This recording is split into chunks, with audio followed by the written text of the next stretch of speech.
Hey guys and girls, just wanted to talk to you guys a little bit about Buzzsprout. Start a podcast today with free podcast hosting for Buzzsprout, easy podcasting software for hosting, promoting, and tracking your podcast. Buzzsprout is the best way to publish a podcast online for secure and reliable hosting to full iTunes support. Get started for free, no credit card required, cancel at any time.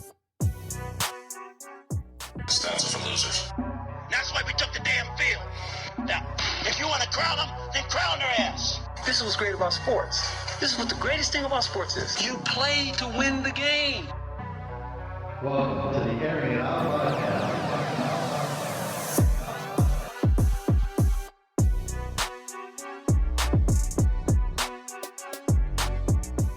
Ladies and gentlemen, welcome back to the Airing It Out podcast. Today we're doing something a little bit different. I am your host, Dustin Marion.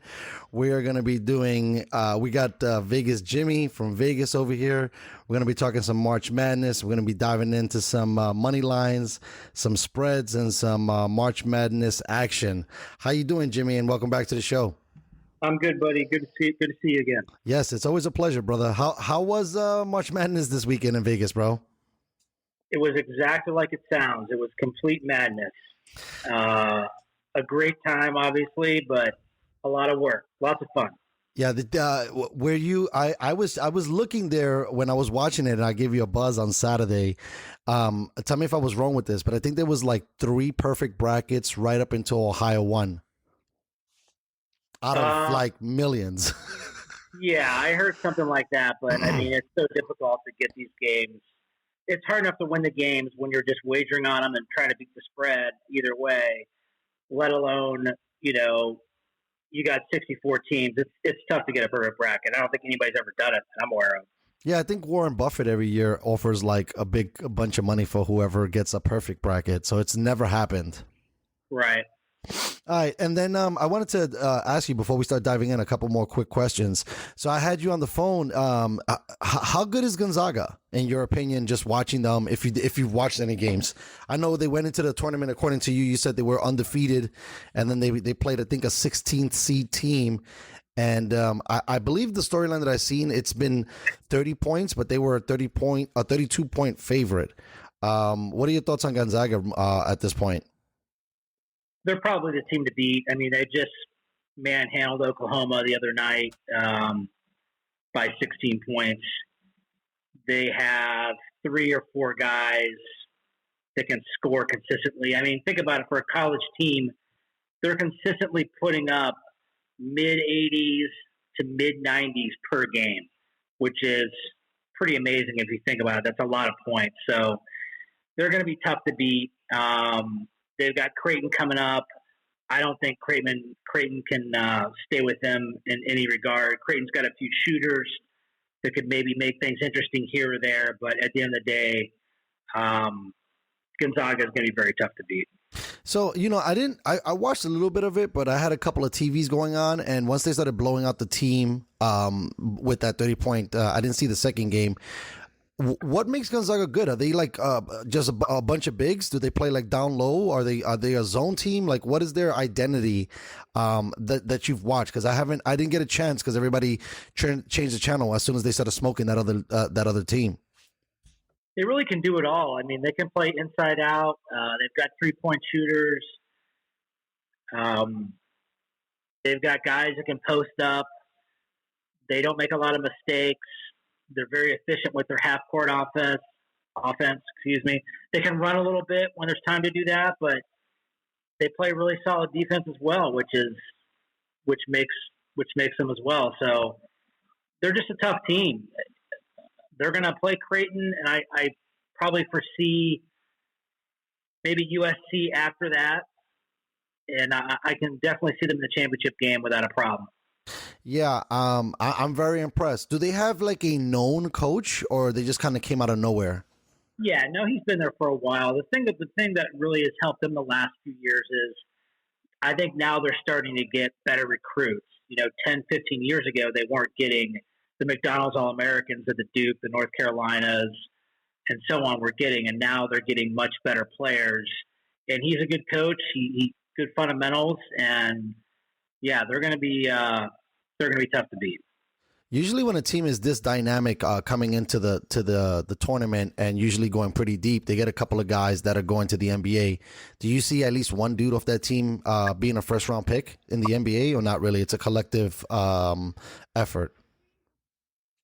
It's hard to say, really. I mean, we talked about the NBA last week. It's so. I mean, if you can shoot, I think you're going to the NBA. You know what I mean? You obviously don't have to play defense, so. As long as you can shoot, make a few passes, you're going to go to the NBA. What's your career going to be like? I don't know. They got a guy named with the last name of Tim. He's pretty tough, good little inside-outside player, pretty versatile. So it just depends on when you transition to that game in the NBA if you can play that. So yeah, I'm sure they have one or two guys that could definitely go to the next level. Yeah, I'm drawing a blank right now on who was the guy, but they've had a couple of shooters come out of Gonzaga, but a lot of those guys really didn't materialize. I remember the dude with the mustache, maybe like 15 years ago. He was okay, but I don't think he really. I guess shooting at that time wasn't as prolific as it is now. I've seen a lot of things didn't go accordingly to the chalk. Who do you like so far as your Cinderella story at this point? It's got to be Oral Roberts, I would say. I was watching them play Florida, and there was a couple times they were down 8, down 10 points. And I never really saw any panic on those guys. They just kind of go about their business and grind away. They don't make a ton of mistakes. Their guard, I believe his last name is pronounced Ambus. He just has another gear that a lot of guys can't keep up with, and he makes it look easy. And he's also the top scorer in the entire country. So, yeah, they're playing Arkansas. That's going to be a good test. I believe they're getting 11 points in that game, which I thought was a little high. But they'll be surprised if Oral Roberts comes out of that game a winner, really. Yeah, I was looking at some of these spreads and trying to get some gut feelings and gut reactions. I just like the name Oral Roberts. What a yeah. What a name for a university. Yeah, that's a good one for sure. All right, so let's not fool around. We're gonna go right into this stuff. These games start on Saturday. This is the Sweet 16 lineup. The first game you got Loyola Chicago, who's an 8th seed going against Oregon State, who's a 12th seed. It's a 2:40 Eastern Standard game on TBS. Let's start with the point spread. Do you like Loyola getting minus or losing losing -7, excuse me? I think that's a little high, personally. Oregon State is playing really good ball right now. I can see that game. I can see either team winning that game and only by a few points, only by a basket, maybe at the most. So would you say it would be good money to maybe take Oregon State in that game if it's going to be just maybe a bucket or two? Well, buddy, to get this, nice. There you go. Let me just say. In my opinion, that's going to be a close game. Loyola Chicago, great fundamental basketball. They made a run a couple of years ago. 2 guys are still on that team from when they made that last run. And they just play really, really well together. They know their true identity. They don't turn the ball over. They've got a couple guys that can light it up if you give them some room. You look at them, you think, man, this team's not that athletic, but they just know how to play basketball. And I really think that's going to be a tight game. Okay, and so this was something new to me because I'm usually used to unders and overs. When it says total, you're betting on the 127 to be the total points of the game? Correct. Okay, cool. And then the money line, Loyola's minus 315. So you got to put up $315. How does that read? And Oregon State is plus 255. How does a person like someone like myself interpret that if I'm trying to put money down? Yes, if you're going to bet the money line, chances are you're going to bet it on the underdog. So what did you say the money line was on Oregon State? Plus what? Plus 255.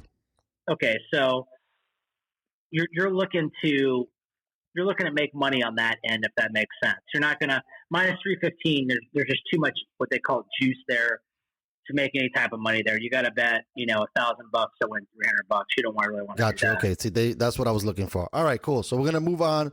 We're gonna go to the number 1 seed Baylor versus the 5th seed Villanova.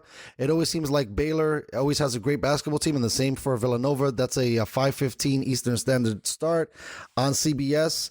And Baylor, or I should say Villanova, is plus 6.5. Is that a lot, or is that too much?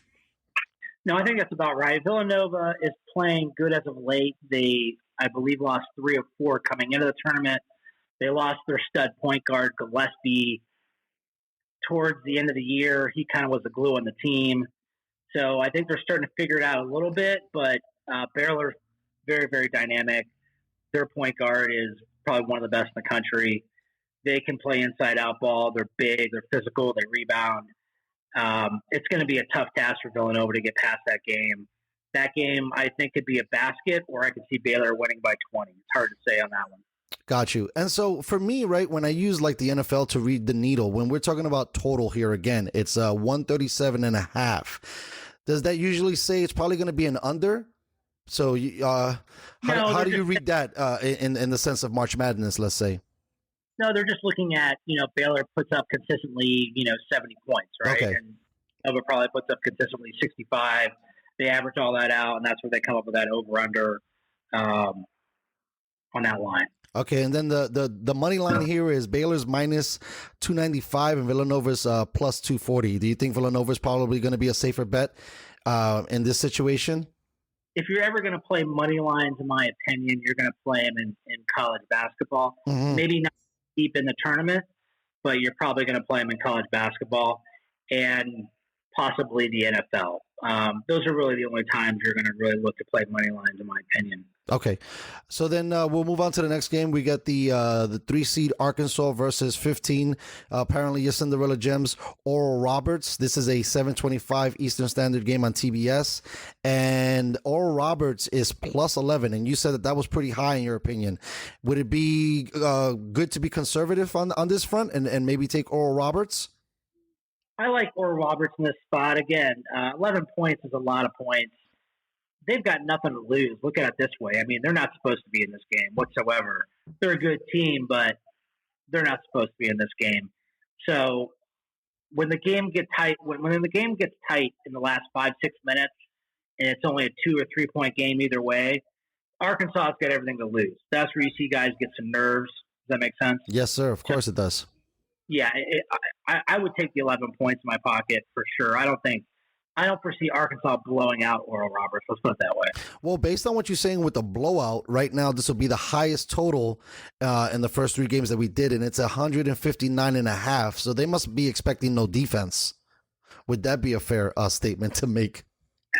Yeah, I mean, trust me, Vegas rarely gets it wrong. They're doing the math correctly. So, yeah, I don't do a whole lot of over-unders unless I see something that I think is way out of whack, but I would take Oral Roberts in the points in this scenario. Cool. And then just because I put it down, and it's always awesome to pick your brain more. So Arkansas on the money line is minus 670, and Villanova is plus 475. Villanova seems like it'd be a little bit more interesting to probably do based on what you were saying earlier, taking the plus 475.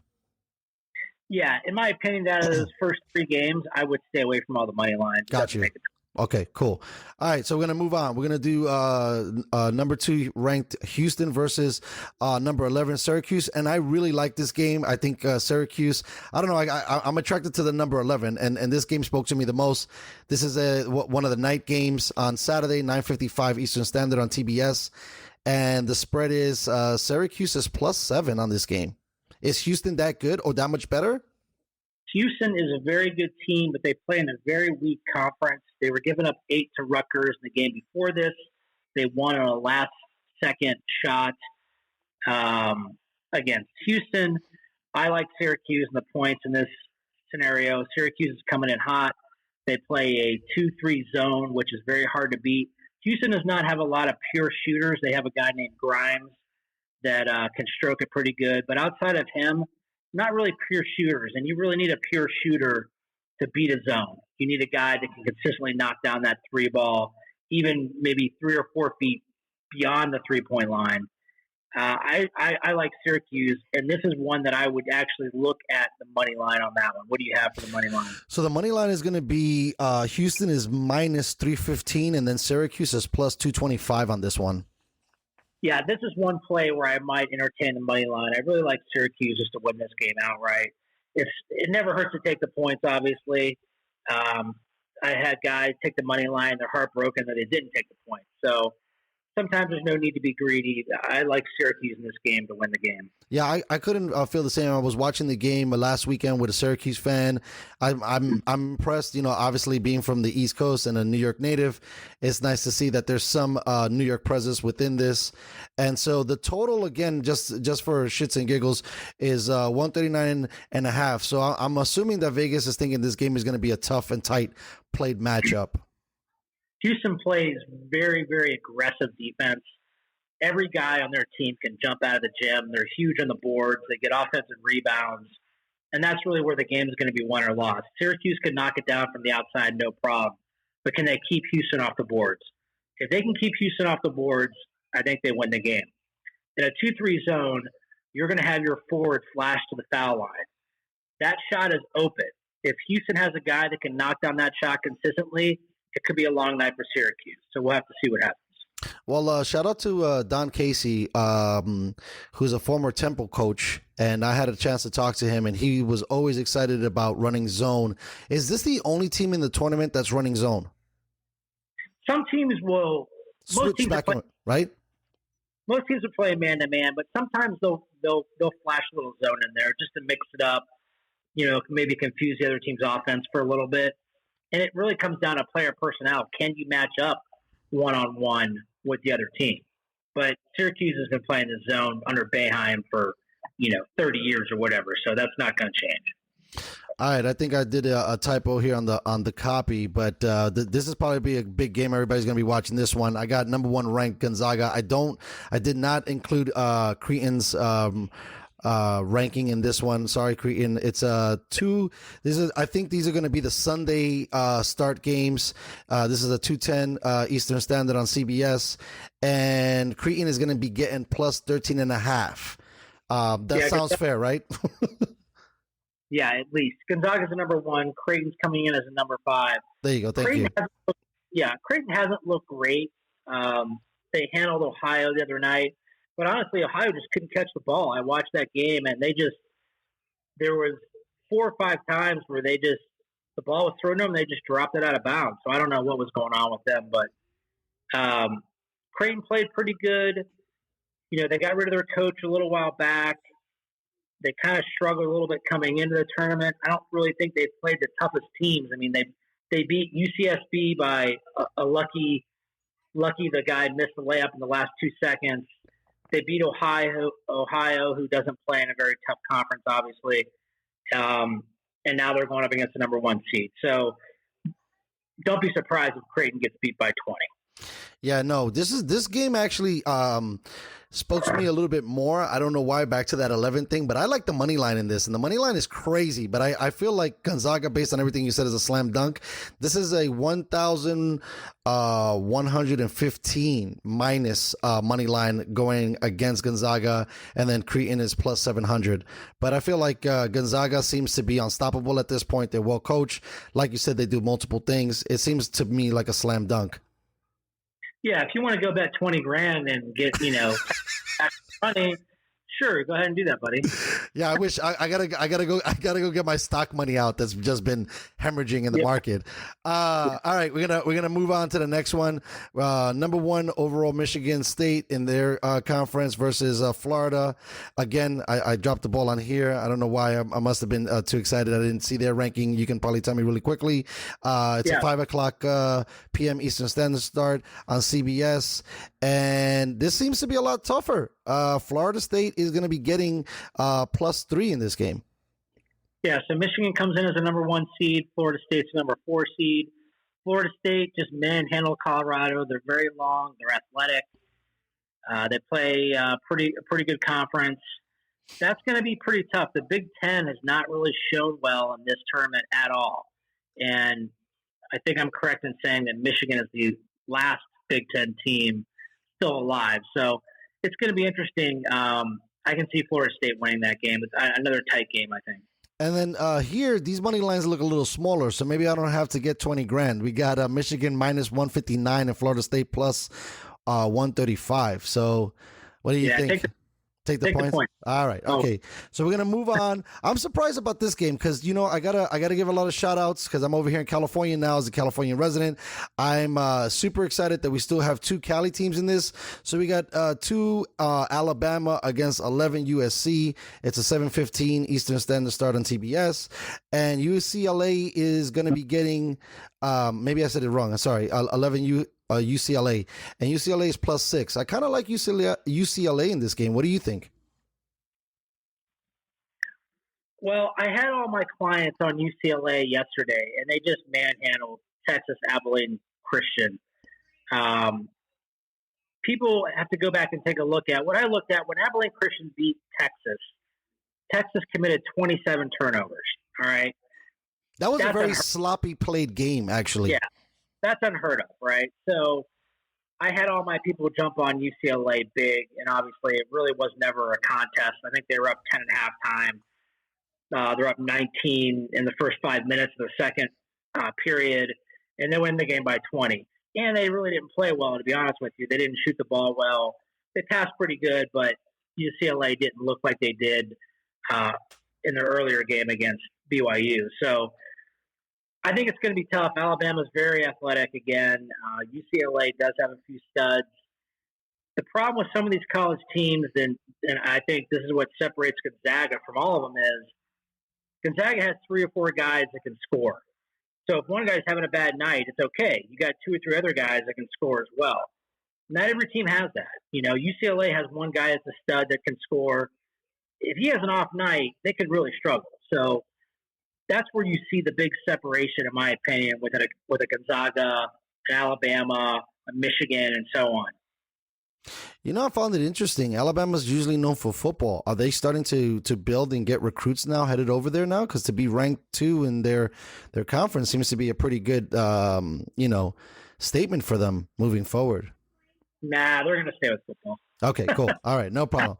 I think the total's 144, so they might be thinking this is going to be a little bit of a lower scoring matchup. Alabama on the money lines is minus 265, and UCLA is plus 215. Again, seems like too much chaos. We'll take your advice and we'll stay away. All right, moving to the other California team in this, and I was again surprised and excited. It's been a while since USC ranked 6, and then versus 7 Oregon, a 9:45 Eastern Standard start on TBS, and this spread is super close. Oregon is plus 1.5 at this point. Yeah, Oregon just really ran Iowa out of the building. Iowa is a pretty good team, and they were just faster and more explosive, got up and down the court, and they really just ran Oregon right off the court. It's going to be an interesting matchup. I mean, I think the line is about right on with that. USC's a good team. They got 2 freshmen that are studs that are probably going to, if they don't go to the NBA next year, it'll be the year after. So that's an interesting matchup. That could be a really good game to watch. Yeah, I think I'm going to circle that. That'll probably be, I mean, you usually like when there's tight spreads and it'll be an interesting game. That's going to be pretty exciting. Also looks by the total, they're expecting it to be close. It's only 138. And then again, this seems like for the folks that can afford maybe $1,000 lay down, USC is minus 124 and Oregon is plus 104. So based on that, I think maybe Oregon might sneak in and steal something here. And keep in mind that Oregon didn't have to play their first round game against VCU because VCU was cut from the tournament because of COVID. Yeah. So they had really fresh legs coming in. Now, I say they have really fresh legs. Let's keep in mind these kids are 20 years old. I mean, your legs should be fresh every day, right? So, right. You got brand new legs, basically. Yeah. So it'll be interesting. But USC just manhandled Kansas I think it was last night actually. Looked pretty impressive coming as a 6. And just beating up on Kansas as a 3 seed. So it'll be interesting. I can see USC winning that game, but I think it's going to be tight. So speaking real quick, I wanted to ask you 2 quick March Madness COVID questions. What are your thoughts that they were able to, like, I mean, I know we're trying to protect people, but they basically gave a W to a team just because the other team just couldn't put together the players on the floor. That's got to be tough break for that team. It is, and it's unfortunate because if you think about it, now it's 2 years in a row that VCU had no shot at March Madness, right? Last year everything was canceled with COVID. This year you get in, you catch an unfortunate break, and you don't even get to play your first game. So I think overall the NCAA has done a good job that we even have a tournament, and whatever protocols they have in place as far as playing in the bubble, as they call it, has seemed to work out. They had a little stumble with VCU, but who knows exactly what happened there, why that happened. Yeah, no, another team that I felt really sad for because I think last year a lot of people had them picked to be going very far in the tournament was San Diego. And then San Diego comes again and gets bumped in the first round here. What were some of your thoughts about San Diego State in the tournament as well as for last year? Yeah, just unfortunate last year. Obviously, they had a great year. COVID interrupted everything. And they just unfortunately ran into a team that was hot. As I recall, it was Syracuse, correct? Yeah, Syracuse beat them by 16 points, and that game was never close. I mean, again, that 2-3 matchup zone is very, very hard to deal with if you've never seen it before. Syracuse has shooters. They're playing good ball. They just beat up on West Virginia, even though it was only a 3-point game. They really led the entire game. I think they were down 1 point for about 8 seconds, and then went right back up to 6 or 7 points. So, yeah, they just unfortunately ran into a hot team, and it didn't work out for them. Is Southern California quietly becoming a new hotbed for college players? Because you got now UCLA, you just said USC might potentially have 2 guys entering the draft, if not this year, next year. Now you got San Diego State making noise. What are some of your thoughts on some of these Southern California teams constantly competing? It's all about recruiting. I mean, when I was coming out of high school, I could have went anywhere in the country for the sport that I played. And it's all about, hey, do you want to go to California and be in the sun, the beach, and, or do you want to, go to Delaware State? You know what I mean? Like, it should be an easy choice, right? But it really comes down to recruiting. So if you have the right guy that can sit in the living room with the parents and convince them accordingly that the university will give them a education, it's a good program, and they're going to look after their kid to maybe go across the country, then yeah, you're going to see more and more. I mean, UCLA always puts out good players too, so that's nothing new, really. You think with their Jerry Maguire, living room pitch, that's really what they're talking to these kids about, and not more so like if you play here, plus the weather, you're going to get a chance in the NBA? I think it depends. I mean, obviously, to become a professional athlete is a very, very small percentage. So first and foremost, what the parents want to hear is, hey, my kid's going to be looked after for 4 years because, we live in Ohio and he's going out to UCLA, right? A couple thousand miles away. So I think that's first and foremost. Hey, is my kid going to be okay? Is he going to get a good education? He or she, and yes, if things work out, great. We have the ability to give them the next level, but I don't think that that's the primary goal as far as parents when they're looking to send their kids someplace. Unless you're the Balls, right? What's that? The Ball family. He must have went in there and just wanted to hear NBA, NBA, NBA. Yeah, well, those guys are talented enough to get there, I guess. Yeah, I guess so. It's kind of sad that the younger of the Balls just got injured because from the word on the street, he was flirting with Rookie of the Year. Yeah, and he's better of the 2 Balls for sure. Right. I wanted to talk to you a little bit more just before we get you out of here. I know you're a busy guy. A little bit about Vegas covers and some of the things that you guys offer. I checked out the site last week. Super beautiful. I know that the Instagram is awesome. If someone's interested, doing or getting some daily advice or some weekly advice, if you could just talk about some of the things that are offered on the daily and then the weekly package. Yeah, well, when you work with me, I talk to my clients almost on a daily basis. And, I try to let them understand you got to run it like a business. Some people just like the action and they want to fire on 3 or 4 games a day, and that's great, but it's very, very difficult to make money that way. if I won every single game, I'd be sitting at the Bellagio, having champagne all the time.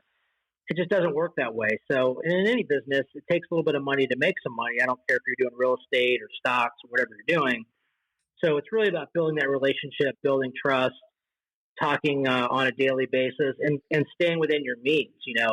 Some guys bet $500 a game, and all of a sudden they're like, oh, I want to go bet 2,000 on this game, and it loses.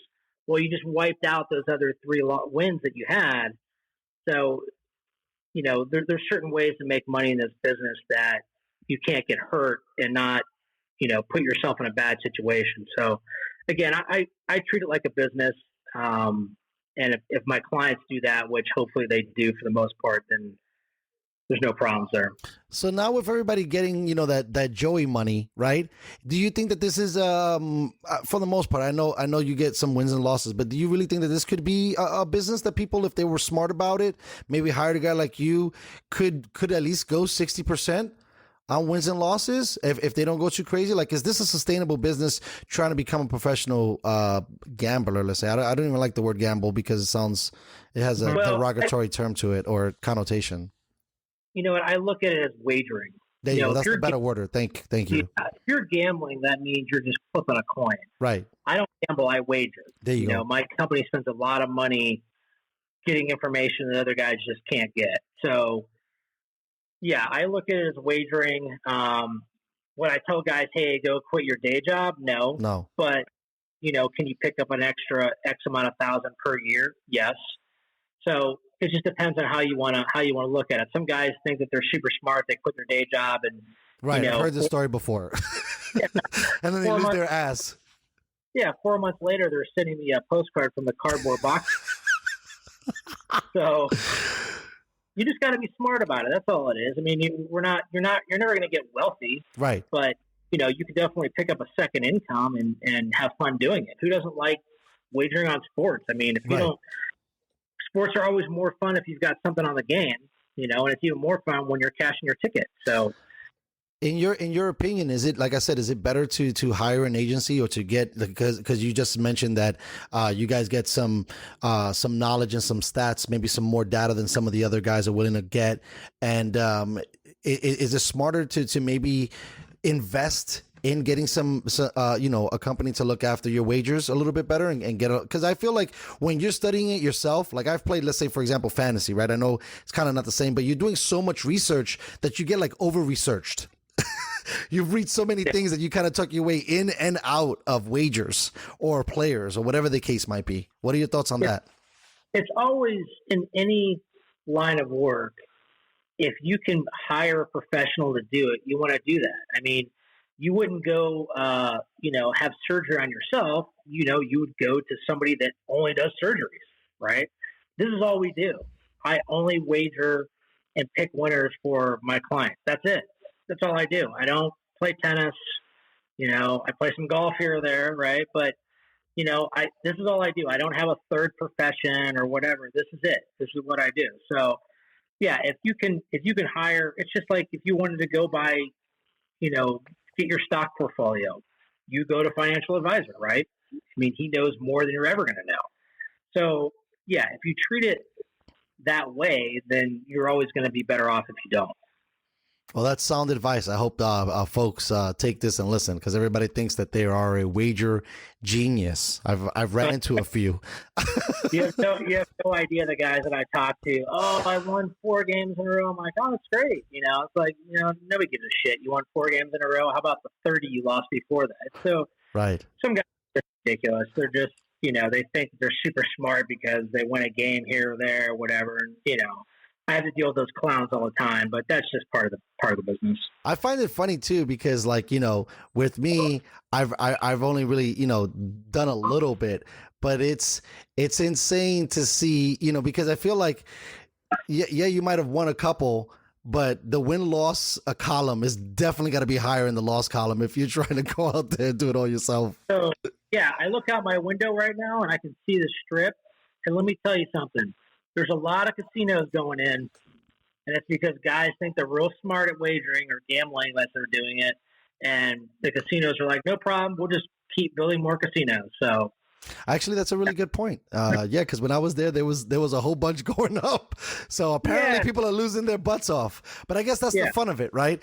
The whole the chance of kind of getting up. But I find it fascinating of people that are actually trying to do this as a science, as a profession, because there's got to be some subtle nuances to it that not everybody else is privy to, and it's really tough. Like with the NFL, the ball bounces one way or the other, and there it goes. You know what I mean? It's super hard. So, Jim, thanks so much for coming on again. As always, we'll get you these picks as soon as possible. You can be reached at Vegas Covers on Instagram, and if you guys are looking for more information, vegascovers.com. If you want to get an opportunity to speak to Jim. All right, buddy. I appreciate it. For sure, bud. Thanks for coming on. We'll talk soon. Be safe. Thank you, everybody, for listening. Stay safe. Stay healthy.